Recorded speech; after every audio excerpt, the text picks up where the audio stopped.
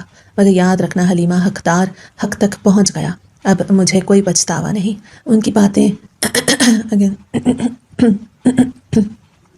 مگر یاد رکھنا حلیمہ، حقدار تک پہنچ گیا ہے، اب مجھے کوئی پچھتاوا نہیں ہے۔ ان کی باتیں پہیلیاں لگتی تھیں مگر ان کی آنکھوں میں موت کی پرچھائیاں دیکھ کے میرا دل دہل جاتا۔ آخر کار وہ منحوس گھڑی بھی آن پہنچی جس کا ڈر تھا۔ سردیوں کی ایک اداس اور ویران شام سیٹھ رحیم ہمیں روتا چھوڑ کے اپنے خالق حقیقی سے جا ملے۔ ان کے انتقال کی خبر جنگل کی آگ کی طرح پورے شہر میں پھیل گئی۔ یہ خبر سنتے ہی لوگوں کا ایک ہجوم امڑ آیا۔ پورا محلہ سوگوار تھا کیونکہ وہ سب کے لیے مسیحا تھے۔ شہر کی بڑی بڑی شخصیات ان کے جنازے میں شرکت کے لیے آئیں۔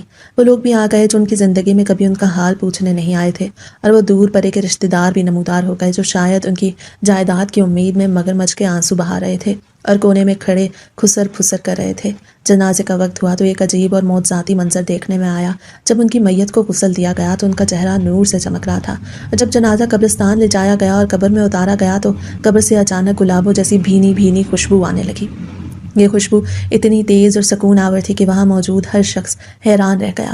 لوگ ایک دوسرے کو دیکھنے لگے کہ یہ خوشبو کہاں سے آ رہی ہے۔ یہ کوئی دنیاوی عطر نہیں تھا بلکہ جنت کی خوشبو محسوس ہو رہی تھی، اور جب قبر پہ مٹی ڈالی گئی تو مٹی اتنی نرم تھی جیسے ریت ہو اور خود بخود قبر کو ڈھانپ رہی ہو۔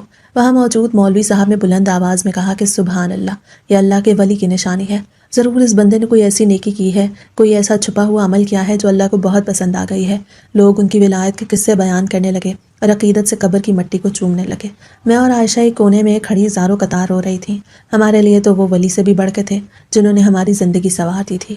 وہ ہمارے سرپرست تھے، ہمارے محسن تھے، مگر میرے دل میں سیٹھ صاحب کے آخری الفاظ بار بار گونج رہے تھے کہ میں نے اپنا قرض اتار دیا ہے۔ مجھے کیا معلوم تھا کہ ان کی موت کے بعد ایک ایسا راز کھلنے والا ہے جو میرے پیروں تلے سے زمین نکال دے گا، اور مجھے پتہ چلے گا کہ وہ قرض کس چیز کا تھا۔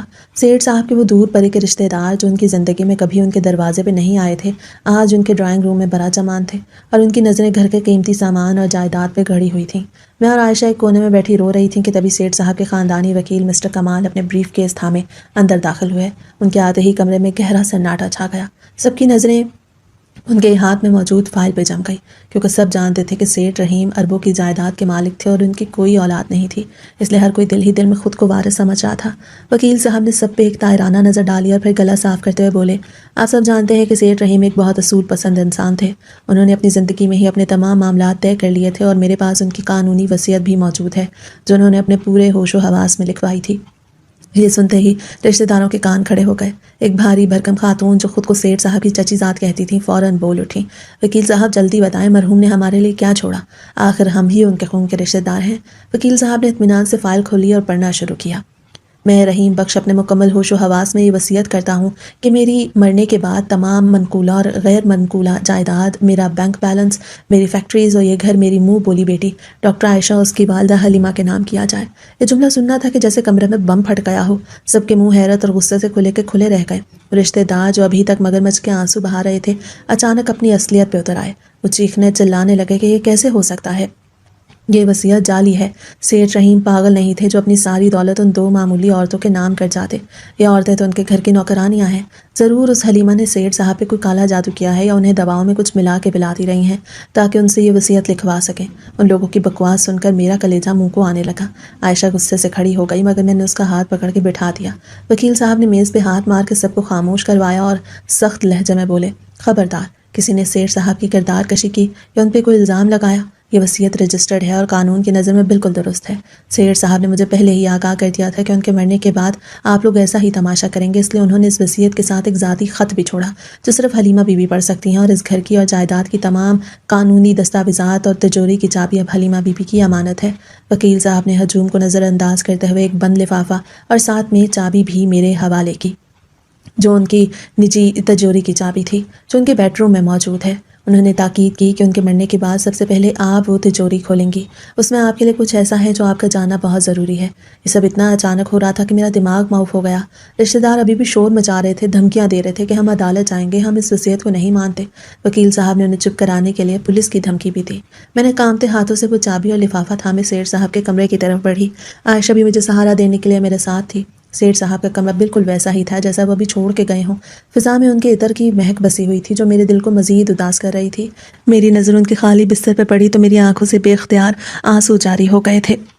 میں نے لرزتے ہاتھوں سے چابی لگائی اور ایک ہلکی سی ٹک کی آواز کے ساتھ تجوری کا دروازہ کھل گیا۔ تجوری کے اندر کوئی سونا یا ہیرے جواہرات نہیں تھے بلکہ وہاں ایک پرانی ڈائری اور ایک تصویر رکھی تھی۔ میں نے ڈرتے ڈرتے ہاتھ بڑھا کے وہ تصویر اٹھائی اور جیسے ہی میری نظر اس تصویر پہ پڑی تو میرے پیروں تلے سے زمین نکل گئی۔ میرے حلق سے ایک دبی ہوئی چیخ نکلی اور میں وہیں قالین پہ بیٹھ گئی۔ عائشہ گھبرا کے میرے پاس آئی اور جب اس نے تصویر دیکھی تو وہ بھی حیران ہوئی۔ یہ کوئی عام تصویر نہیں تھی، یہ میری اور میرے مرحوم شوہر احمد کی شادی کی تصویر تھی جس میں ہم دونوں اسٹیج پہ بیٹھے مسکرا رہے تھے۔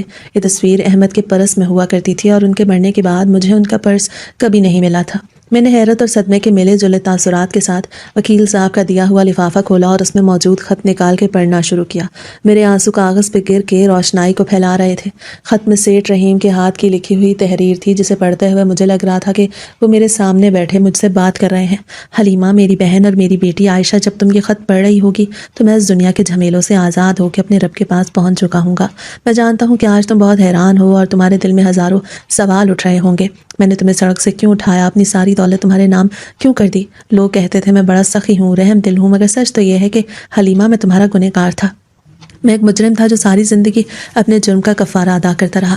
تم ہمیشہ پوچھتی تھی نا کہ میں عائشہ کو اتنا کیوں چاہتا ہوں، تو وہ ٹریفک حادثہ جس میں تمہارے شوہر احمد کی جان گئی وہ میری وجہ سے ہوا تھا۔ اور سچ یہ ہے کہ احمد کی موت میری گاڑی سے ٹکرانے کی وجہ سے نہیں ہوئی بلکہ اس رات موت میرے لیے آئی تھی۔ ایک تیز رفتار ٹرک پہ قابو ہو کے میری گاڑی کو کچلنے والا تھا کہ اچانک کہیں سے احمد اپنی ٹیکسی لے کے میرے اور اس ٹرک کے درمیان آ گیا۔ اسے میری جان بچانے کے لیے اپنی ٹیکسی ٹرک کے آگے کر دی۔ ٹرک نے اس کی ٹیکسی کو پوری طرح کچل دیا اور وہ فرشتہ صفت انسان میری زندگی بچا کے خود موت کے منہ میں چلا گیا۔ میری گاڑی بھی ٹکرائی اور میں بے ہوش ہو گیا۔ میں کئی مہینوں تک ہسپتال میں کومے کی حالت میں زندگی اور موت کی کشمکش میں رہا۔ جب مجھے ہوش آیا تو میں نے اس حادثے کی تفصیلات پوچھی تو مجھے بتایا گیا کہ جس ٹیکسی ڈرائیور نے اپنی جان پہ کھیل کے مجھے بچایا تھا وہ موقع پہ ہی شہید ہو گیا تھا۔ مجھے پولیس نے احمد کا بچا ہوا سامان دیا جس میں یہ تصویر تھی جو اس کے خون آلود پرس سے ملی تھی۔ میں نے اسی وقت ہسپتال کے بستر پہ لیٹے لیٹے یہ قسم کھائی تھی کہ جس شخص نے اپنی جوانی اور اپنی زندگی میری بوڑھی جان کے لیے قربان کر دی میں اس کے خاندان کو کبھی رلنے نہیں دوں گا۔ میں اس کی بیوہ اور یتیم بچی کو ڈھونڈوں گا اور اپنی ساری زندگی ان کی خدمت میں گزار دوں گا۔ جب میں صحت یاب ہوا تو میں پاگلوں کی طرح اس تصویر کو لیے شہر کی خاک چھانتا رہا۔ میں سب سے پہلے تمہارے پرانے گھر گیا تو وہاں پڑوسیوں نے بتایا کہ احمد کے مرنے کے بعد اس کی ساس نے بہو کو گھر سے نکال دیا۔ میرا کلیجہ پھٹکایا کہ میری وجہ سے ایک ہستا بستا گھر اجڑ گیا۔ میں نے اپنے سارے ملازم اور جاسوس پورے شہر میں پھیلا دیا کہ حلیمہ کو ڈھونڈو۔ میں خود راتوں کو اپنی گاڑی میں سڑکوں پہ نکلتا اور ہر فٹ پاتھ پہ چوراہے پہ تمہیں تلاش کرتا۔ اور پھر اس سرد رات اللہ نے میری فریاد سن لی اور میں نے تمہیں اس فٹ پاتھ پہ پہچان لیا جہاں تم سردی میں ٹھٹھر رہی تھی اور تمہاری گود میں احمد کی نشانی بھوک سے بلک رہی تھی۔ مجھے لگا کہ احمد آسمان سے مجھے دیکھ رہا ہے اور کہہ رہا ہے کہ سیٹھ صاحب میری امانت سنبھال لیں۔ میں نے تمہیں اس رات گاڑی میں بٹھایا تو میرا دل چاہا کہ میں تمہارے قدموں میں گر کے معافی مانگ لوں اور چیخ چیخ کے بتاؤں کہ میں ہی وہ بدبخت ہوں جس کی وجہ سے تمہارا سہاگ اجڑا، مگر میں ڈر گیا حلیمہ، میں بہت ڈر گیا۔ مجھے لگا کہ اگر میں نے تمہیں سچ بتا دیا تو تمہاری خودداری اور تمہارا غم تمہیں میری مدد لینے سے روک دے گا، تم شاید مجھے قاتل سمجھ کے میری گاڑی سے اتر جاؤ گی۔ اس لیے میں نے خاموشی اختیار کی اور یہ جھوٹ بولا کہ میں صرف انسانی ہمدردی میں مدد کر رہا ہوں، حالانکہ یہ کوئی احسان نہیں تھا، یہ احمد کا قرض تھا جو میں نے چکانے کی کوشش کی ہے۔ یہ جائیداد، یہ گھر، یہ روپیہ پیسہ سب احمد کا خون بہا ہے، یہ تمہارا اور عائشہ کا حق ہے۔ میں نے عائشہ کو ڈاکٹر بنانے کا خواب اس لیے دیکھا کیونکہ احمد چاہتا تھا کہ اس کی اولاد انسانیت کی خدمت کرے۔ میں نے بس اس کے خواب کو تعبیر دینے کی کوشش کی۔ مجھے معاف کر دینا حلیمہ کہ میں نے یہ بات اتنے سال تم سے چھپائی رکھی۔ میں آخری سانس تک تمہارا اور احمد کا مقروض رہوں گا۔ اب جب میں جا رہا ہوں تو امید ہے کہ تم میرے لیے بد دعا نہیں کرو گی اور مجھے معاف کر دو گی۔ خط ختم ہوا تو کمرے میں صرف میرے اور عائشہ کے رونے کی آوازیں تھیں۔ میرے آنسو تھمنے کا نام نہیں لے رہے تھے، مگر یہ آنسو اب بے بسی کے نہیں بلکہ فخر اور تشکر کے آنسو تھے۔ عائشہ نے وہ تصویر مجھ سے لیا اور اسے اپنے سینے سے لگا کے پھوٹ پھوٹ کے رونے لگی۔ آج ایک بہت بڑا راز کھلا تھا کہ میری بیٹی کسی عام ڈرائیور کی بیٹی نہیں بلکہ ایک ایسے ہیرو کی بیٹی ہے جس نے اپنی جان دے کے انسانیت کی اعلیٰ مثال قائم کی تھی، اور سیٹھ رحیم جنہیں میں صرف ایک مہربان مالک سمجھتی تھی وہ دراصل شرافت اور وفاداری کا پیکر نکلے۔ انہوں نے صرف جان کے بدلے جان نہیں بچائی بلکہ انہوں نے ایک احسان کے بدلے ہماری نسلیں سنوار دیں۔ وہ چاہتے تو ہمیں کچھ پیسے دے کے بھی اپنا فرض پورا کر سکتے تھے، مگر انہوں نے ہمیں اپنی اولاد بنا کے رکھا، ہمیں عزت دی اور ہمیں اس مقام تک پہنچایا۔ رشتہ داروں کی تمام باتیں اور الزامات اب میرے لیے بے معنی ہو چکے تھے، کیونکہ میرے پاس سچائی کا وہ ثبوت تھا جو دنیا کی ہر دولت سے بڑھ کے تھا۔ میں نے کھڑکی سے باہر دیکھا جہاں رات کا اندھیرا چھا رہا تھا، مگر میرے دل میں اجالا ہو چکا تھا۔ میں نے ہاتھ اٹھائے اور دل کی گہرائیوں سے سیٹھ رحیم اور اپنے شوہر احمد دونوں کے لیے دعا نکلی کہ اللہ ان دونوں کو جنت الفردوس میں اعلیٰ مقام عطا فرما۔ ایک نے جان دی، دوسرے نے زندگی دی۔ آج مجھے اپنی بیٹی کے ڈاکٹر بننے پہ اور زیادہ فخر محسوس ہو رہا تھا، کیونکہ اس کی بنیاد کسی خیرات پہ نہیں بلکہ میرے شوہر کے لہو اور سیٹھ رحیم کے احسان پہ رکھی گئی تھی۔ میں نے عائشہ کے آنسو پونچھے اور کہا، بیٹی سر اٹھا کے جیو، تم ایک عظیم باپ کی بیٹی ہو اور ایک عظیم انسان کی منہ بولی بیٹی ہو۔ یہ گھر اور یہ دولت تمہارا حق ہے، اسے قبول کرو اور اپنے دونوں باپوں کا نام روشن کرو۔